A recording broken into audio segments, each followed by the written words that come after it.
Hey everybody, guess what time it is? Time for the movie retrospective. Yeah. Now this was the second week of the Patreon poll, and this one came out on top. Newer movie. This one was like, I think it beat Last Man on Earth by one vote or two votes or something like that. But this is a movie from 2008 called Lake Mungo. So this one got the most votes. Now, I will say, I first heard of this movie, even though it came out, a while back. I first heard about this movie because periodically I kind of go on things where it's like, best underrated movies of like the last 20 years, best, that you haven't seen or whatever. So I try to get like all these underseen gems. So this was one that came up on a bunch of people's lists, and then I noticed that Tubi had it. So I sat and watched it by myself one weekend, and I really, really dug it. Now, I will say it's a psychological horror. It's a ghost story, and it's kind of like... It's a real slow burn, but it has some like really, really great, like really creepy imagery. And I really like the way that it unfolds because if you didn't know, and like I'm going to spoil this movie. So, if you haven't seen it yet, it's on Tubi. You can go watch it for free. Because it's really, really hard to talk about without talking about like all the twists that happen. It's a mockumentary. It feels like a real documentary. It really does. They nailed the tone. If I had thought it was real, I would have enjoyed it a lot more, I think. But going into it and knowing it was a mockumentary, for me, I find it just to be kind of dry. It's a real good movie. It's not necessarily my kind of movie. I mean, everything's to people's tastes. Yeah. This seems to be one that really, like I said, a lot of horror fans really are into it. But like I said, you have to be into slow burn. You have to be willing to get into, the emotions of the family, like at the center of it, because that's kind of like a big part of what makes it creepy is, just all the stuff that happens in this family. So like we said, it's a mockumentary, probably the best mockumentary in the sense that if you didn't know that it wasn't real, you would never guess. You know what I'm saying? And actually, the first time that I watched it, I was pretty sure it wasn't real. Like, I thought I heard that it wasn't real. But then when I was watching it, I wasn't sure. Like, you know what I mean? That's how good it came across. Yeah. Because the guy that did it, Joel Anderson, he wrote and directed it. This might be his only movie. Weirdly. He had been working on it since 2005. He wanted to do another movie, but I guess it needed too big a budget and he couldn't find investors, so he wanted to do like a smaller one. This is an Australian movie. He also got some, This cat is fucking driving me crazy. That's what are you doing, Pokey? No. She wants likes, attention. She's like, stop. She wants attention. She's getting like, into the I want to play with the paper. She's Stop getting into the shirt shipment. I know. She's like tearing up. Yeah. Please doesn't tear all the fucking... Yeah, those are addressed already and ready to go, so she can't tear them up. Yeah, you can tear up the empty one if you want. Actually, there's one in there that's like empty that you can go ahead and tear up. She is the child from Mandalorian. Exactly. She is. She's the like, child from Mandalorian. She's very mischievous. We're gonna make a child fucking picture with the put her head on that. That would be easy. Body. I think I could Photoshop That's that. Right. She should be that. Because she's got that little face. The ears and everything. Yeah. She's got little ears. But yeah, so this is an Australian film, so it was partly funded by the Australian government because he got like a grant to make it with, because it was like a lower budget film. One interesting thing that he did, now to get the realism for the mockumentary feel, he not only got actors that, weren't super well known, like he got like some kind of, more obscure actors. He also didn't really have a written script per se. He had an outline of how the story was going to go, and then he basically interviewed the people, the actors, as though they were real people. So when you periodically hear a voice asking, the people in the movie questions, that's the writer-director. So it's pretty much all improvised. They just had an outline of how the story was supposed to go, how the story beats were supposed to be, and they, just kind of like improvised from there, so it would be like more real. They also got people that were not real quirky, or they weren't real, they were just like regular normal people that were like very relatable. So in that sense, it came across, and watching it again like yesterday, it came across almost like the new Unsolved Mysteries or some of those like Netflix documentaries about like a true crime or something, it comes off like almost exactly like that. So like I said, if you didn't know that it wasn't real, then you might be fooled by it. You know what I mean? Because it goes into like supernatural shit later, but it keeps it very low key. So it's like, it could be, you know what I mean? It could be real. Yeah, appreciating a movie, that has a lot to do with fucking your damn mental state at the time.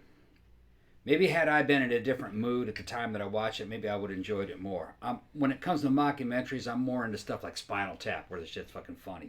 Yeah. And it's a mockumentary, and it's just.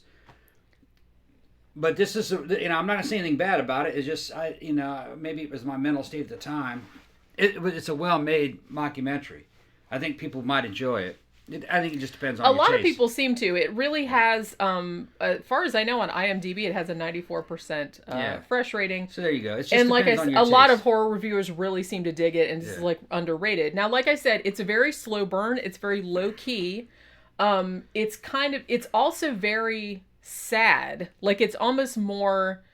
It's not like overtly scary, but it has like some really creepy or like an unsettling kind of vibe to it. And some of the imagery is very unsettling. So it's more of like that type of thing where it's just kind of like subdued. But in a way, I think that makes it creepier because it's more realistic. Like some of the stuff that happens in it is like supernatural, but not so out there that you're like, oh, that couldn't happen. Real good special effects. When they show dead bodies, that looks real. Yeah, that body looked pretty real. So let's kind of talk. Like I said, I'm gonna spoil this. So if you haven't seen it, please go to Tubi and watch it. Don't yell at me because it's hard to discuss it any further without saying what actually happens in it.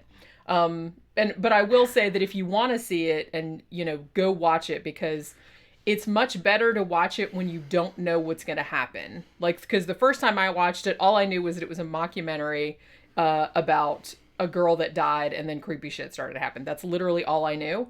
So it's much more effective if you go into it not knowing what's going to happen, like what all the twists and everything like that, because it does have a couple of twists in it. So basically the setup at the very beginning, this comes across like there's this family, the Palmers, and in Australia, because like I said, that's where this movie was made. And they have a 16-year-old daughter named Alice. Now they're all like at this dam at this place called Ararat, like for a vacation. It's it's December, but it's summer in Australia. And she disappears. Now they don't know where she is. They have they have news footage. They have interviews with the parents and the brother and everything like that. And they're kind of talking about it in the past, like as what happens. They were talking about how they felt about it and having to go home and not knowing where she was. So then you find out, they show through more news footage and more interviews with family members and friends and stuff like that. You find out that a couple days later, her body, or maybe it was a couple weeks later, I don't remember, but her body is found in the lake by this dam. So she had drowned. So they pulled her out, and like you said, the dead body effect, very realistic. It's like a very disturbing looking. It looks good. It looks like a real dead body spent in the water for a while. It really does. Like it looks like pretty nasty. So the dad identifies the body as his daughter, because he feels like the mom shouldn't have to. The mom's name is June. The dad's name is Russell, I think, and the son's name is Matt. And so then, a few days after the body is found, Matthew starts reporting that like some creepy shit has started to happen around the house. Like they all say we started hearing all these funny noises, like creaking, like your basic haunting kind of stuff. So then Matthew gets an interest in, I think they show a scene at the beginning where he's like a projectionist, like at a theater. So he starts to get really interested in photography, and he starts taking pictures all around the house, all around the yard, and all this other kind of stuff. Now it comes to pass that some of the photographs he has taken appear to show his dead sister kind of maybe like over in the corner, or over, like he takes a picture of the backyard and it looks very much like Alice is standing there, like a ghostly version of her. But it's not. I love the way that they did the photographs and the footage of everything like that, because it's almost like you could almost say that it's like, oh, maybe there's nothing there, but you know what I mean? They just do it like that. So it's like a lot more realistic. which to me like makes it creepier. So all these like photographs and shit like that start coming in, and so the mom is sitting there thinking, well, you know, Alice is still in the house, like she's still haunting the house because she keeps coming out in all these pictures. So she calls up this psychic. I guess he's kind of like famous in the town, like he's been on the radio and stuff.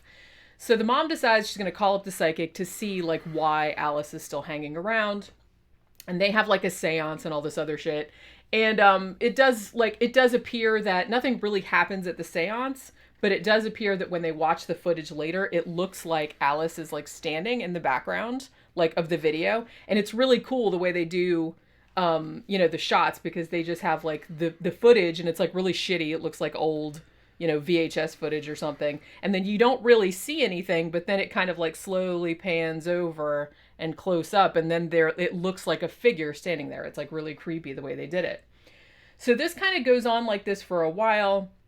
June is starting to feel like, you know, a lot of stuff starts coming out about how June feels bad because she was never as close to her daughter as she might have been, and now she's gone, and like she feels like it's too late.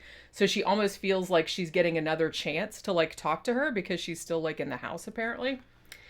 And then you come to find out, and like I said, spoiler alert, this is your last warning. You come to find out that all the stuff that you've seen, like the photograph in the backyard, like the some of the video footage, that because Matthew starts leaving his cameras running like in the house, like along the hallway, and it catches like figures and things like that. You find out about halfway through the movie that Matthew was faking all of these manifestations. Basically, he was either one thing, and he explained like how he did it. He's like, you know, I would either take the photograph and he would double expose it like with an old photo of his sister, or he would have some old video of her and then he would put it like in a mirror and stuff like that, and then he would record it so it would look like her ghost was like sitting in the room or something like that. So it turns out that Matthew has been faking all the shit. Now, so the mom is like bummed out because Matthew said that he didn't really do it to hurt his mom's feelings. He did it because he felt like his mom didn't get any closure because she didn't see the body. And so he thought that if the mom thought that that Alice wasn't really dead, like if she was still hanging around, like they would get the body exhumed, she would see it, and then they would be able to like get closure. They'd be able to move on with their lives and stuff like that. So the mom is like really devastated by this because she's like, oh, well, now Alice really is gone. And now she felt really bad about not being able to say anything to her when she still thought her ghost was around. And then there's yet another twist. While the mom is watching this faked footage that Matthew did of this ghost walking down the hall, she notices that there is another figure, which you didn't see the first time. It was there, but you didn't like see it because you were so busy looking at this like supposed ghost over here. She sees this figure crouching in her daughter's room. And she says, I thought it was Alice, but it's not. It was our neighbor. He was crouching like in the thing. So she's like, what the fuck is that guy doing in our house? So then they kind of start going through, and it turns out that Alice, when she was alive, she had babysat for the neighbor and his wife for several years. And it turns out that for the past couple of years, the neighbor and the wife were essentially having a sexual relationship with Alice, even though she was only 14 when she started babysitting over there. So why the guy was in the house was that there was a videotape of it, of all the three of them having sex, right? And so he was like looking for it, but he didn't find it. Like the mom found it because she saw where he was like crouching. This is becoming too much of a temptation. She just can't stand, she can't stand it. She can't stand it. Yeah. Yeah, so then that whole thing happens, like, you know, so they find out. And so the whole thing about this story is that nobody knew Alice at all, like, while she was alive, because no one had any idea that this had been going on for 2 years. She had been so that's like a large part of the plot is like this kind of like family, and the fact that this girl was like alone, and like she didn't, like, nobody knew her and nobody knew what was going on in her life, not her family, not her friends. Nobody seemed to know anything because she kept everything to herself. So they not only find out that, But they also find out that she had gone to the same psychic that her mom went to later on, but the psychic hadn't told them that. He said, well, I wanted to keep it like confidential and I thought I wouldn't be able to help you and blah, blah, blah. But when they found like the footage of her like talking to the psychic, she said that she had premonitions and dreams that she was going to die. So then they find out through one of her friends, like that they had gone out like on this school trip to Lake Mungo, hence why which is, I guess is a real place, but that's, hence the name of the movie. So they found out they had gone out there on a school trip and she had been acting kind of weird, or she had gotten really upset and nobody knew what she was upset about. So they had like some phone footage of all the people like running around having a good time or whatever. And they caught phone footage of Alice looking like she was burying something like in the dirt, like under this tree out at Lake Mungo while she was on this trip. So her family decided to go out there once they see this footage and see what it was that she buried out there. So they go out there, they dig in the hole, they find this bag, and in it is like a bunch of her like most prized possessions, like some jewelry that she loved and everything, and her cell phone is in there. This was in 2008, so it wasn't like a smartphone, it was like a, like a little kind of more flip phone, but it took video, it was just real shitty. So they find her phone and they watch the footage on it, and it turns out, and this was like one of the creepiest things, like when I watched it the first time, and a lot of people were like really creeped out by the footage that she captured on her phone. It turned out that when she was out at Lake Mungo, which was a little while before she drowned, she was out walking and she was like filming, and she sees a figure like way off in the distance, and she's filming and filming, and she gets closer and closer and closer, and then you see that the figure is her. And it's her, like, the dead body. Like, when they pulled the dead body out and she was all drowned and bloated and everything. So she basically saw a doppelganger, like, of her dead body out there. And she knew that she was going to die. So this whole time she's knowing that, like, something is approaching and, like, something is coming to get her. So they find that out. And then for some reason, like after that trip, like the family's like, we decided, we finally came, like we had some closure. We came back to the house and it seemed like a lot better. So they decide that they're going to move and like, go into the next chapter of their lives or whatever. And then it turns out in the final twist that when they show all of the faked like footage and photos and everything that Matthew had done before, like here's the fake Alice over here that he put into the photo, and then it pans over. And then she's really there. So her ghost was actually there the whole time. And it's almost kind of like, the reason that I say this movie is really sad is because nobody knew Alice while she was alive. And then after she was dead, they thought that her ghost was there and then she wasn't there. But then it turned out that she actually was there, but they thought she wasn't. So it's like they left her in the house all alone. And that was kind of like, there was a scene where, oh my goodness. Don't do it. Why are you yelling? She got mad. Yeah, I heard that. She keeps trying to tear up those envelopes, and when I stop her, she got mad. Well, you can give her that one that's already. You can give her that one that's already torn up. I pulled on her fucking leg, and she's Now she wants to play on her back. Come on, get me. See, she does this shit because she knows it will get a reaction from me. This is. Yeah, she knows, like, if she does something bad, Daddy will come down and, like... Yeah, and wrestle. And wrestle with her to get her to stop doing what she's not supposed to be doing. And I accidentally trained her to do bad things. See, I told you. I should have just ignored it or taken shit away. Instead, I reacted. And she loves the reaction because I fucking play. Well, yeah. And she loves it. Well, yeah, that's what I told you this, like, when she was a kitten still. Yeah. Like, she knew... You had to get a rise out of me. Yeah, she knew all she had to do was go to the window that's like right next to his side of the bed and like start bashing on the blinds because it's really loud. Because she knows I'll run and chase her. Yeah, she's like, stop it! She's like, just like she used to get up on the DVD shelf and like pull them out and like fling them across the room because she knew like how much of a noise it made. She wants me to fucking get down and wrestle with her. She's just like a human child. That like if you pay too much attention to them when they do bad things, they'll just do bad things all the time because they learn that that's how. And she's not a kitten; she's 3. Yeah, even though she's very small. Yeah, but she's very small 3-year-old. She just loves to fucking play.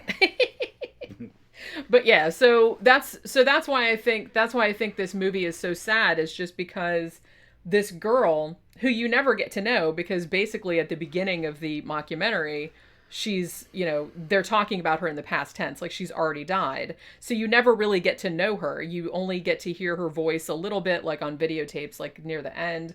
And it's like you only see pictures and like kind of silent footage of her. So it's kind of like she's this mystery. And then like as it goes on, and you find out that she had been going through this shit where she actually saw her fucking dead doppelganger, like, out of the thing, and knew that she was going to die. And she was, like, dealing with that, and she didn't tell anybody. She was dealing with, like, the sexual abuse from the neighbors and didn't tell anybody. There was, like, all this kind of shit that was going on in her life, and she didn't feel that she could tell anybody. And then she dies, and then, like I said, the ghost being fake, but then she turned out she really was there. But she still wasn't able to connect with them. Like, you know what I mean? They just kind of like, okay, well, I guess she's not there. We're going to move on with our lives. And then they left. And there's like a shot at the end where like the three of them are like posed in front of the house. And like in the window of the house, you can just barely see that there might be a figure there. Like she's watching. And she's watching as they leave. So it's kind of like she's kind of doomed to like be stuck in this house forever. And now her family is gone. So she like has no more. Like, so it's like, it's a really, really sad ghost story. But yeah, it's just like I said, if you're not into like real slow burn stuff, like you ghost story stuff, this isn't like, jump scare kind of like monsters. There's nothing like that. It's just like a really good, it's like a really, really creepy episode of Unsolved Mysteries where ghosts are real. You know what I'm saying? Like it's kind of structured like that. So a lot of it's just like interviews, just like a real documentary would be, of them like talking about it. And then it's like intercut with documentary footage, news footage, photos, like creepy but like I said, I think that makes it eerier, like more unsettling, because it seems like a lot more real than something that's like over the top that had people like flying around or anything like that. So yeah, I just, like I said, it's on Tubi. If you want to watch it, I spoiled it, so hopefully you've already watched it. You told the whole damn movie. Well, like I said, it's hard to talk about if you can't talk about like all the twists and turns in it, because that's kind of like a big part of its appeal, I think. But as I said, I really liked going into it the first time I saw it, because I've seen it a couple times now. I thought it was kind of long. I thought it was kind of dry.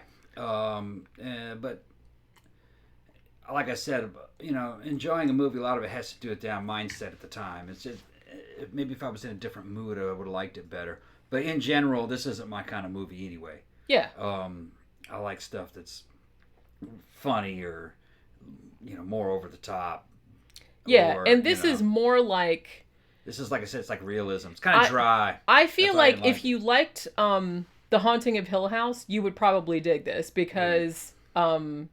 it's very much an exploration of grief, like how people react when someone they love has died, and they kind of, and all the conflicting emotions that they have about that. There's a lot of fucking shitty Blair Witch Project kind of ripoffs, and I wouldn't put this in that. This is nothing like that.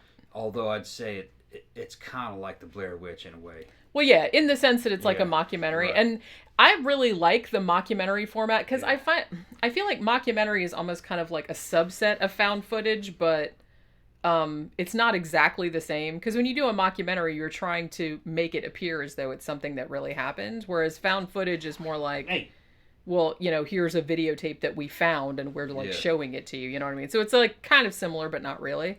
But this is easily one of my favorite mockumentary films. This and The Bay were actually really good. And The Bay might be on Tubi too. I'm not really sure. I don't remember where I saw that. But that's another one that's like a mockumentary. But this is the most... This is the most... Go see, you fucking shit up. She knocked that over and the purse went flying. Yeah. She knows that she's trying to get a damn reaction out of me. Yeah. Come here, Poop. Well, it's working. Yeah, it's working. Because that's like, I can't even... Yeah, she making me mad is like a game to her. Yeah, she thinks it's hilarious. She knows I won't hurt her.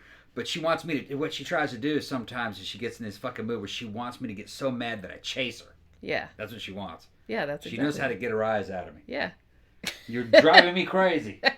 And she doesn't give a shit. Like, She's over there fucking with her little tail wagging. Wagging. Yeah, she's like, I'm gonna fucking break you. Yeah.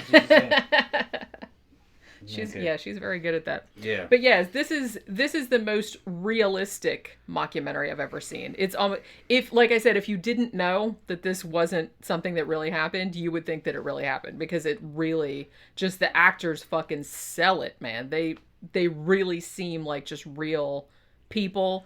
The news footage looks like real news footage. The fucking kind of shitty video footage, which it's shitty, but it's like realistically shitty, not like, oh, look, we made it look specifically shitty for this found footage movie. You know what I mean? Because there's kind of a fine line between, because you know how many shitty found footage movies there are, and there comes a point where you can take it too far. It's almost like wanting it to look like found footage, so we just like, we shittied it up. But this isn't really like that. This seems like a lot more realistic, and like I said, to me that makes it creepier, because it's almost like, it reminds me of Unsolved Mysteries a little bit, just in the way, or maybe one of the newer Netflix documentaries, and reminds me of Haunting of Hill House a little bit, in the sense that it's kind of like somebody is haunted by a doppelganger of themselves, which also kind of happened in Haunting of Hill House, because she kept seeing, another spoiler alert, that the one character kept seeing the bent neck lady, which turned out to be her, like after she was dead, like had hung herself with a broken neck and everything. So as far as I know, this is the only two things that have really explored that. And I wish more things would explore doppelgangers, because I always found doppelgangers like really, really creepy. Like David Lynch seems to do that type of thing a lot, which is probably why it creeps me out so much. But I don't know. They don't do it much in movies, and I wish they would do more of it, because I always found it really scary. And this particularly, like the one scene where she's like going towards it, and then she sees what it is, and they freeze on it. It's like pretty freaky. But yeah, so definitely, if this sounds like something that you would be into, I really, really do recommend this. I've seen it 2 or 3 times, and it's really, really good. But as you said, it's not big jump scare. It's not a monster movie. It's nothing like that. It's just it's very subdued, very creepy, just really, really good movie. And I feel like it's really underrated. So definitely go and check it out. And we will see you next time. Bye.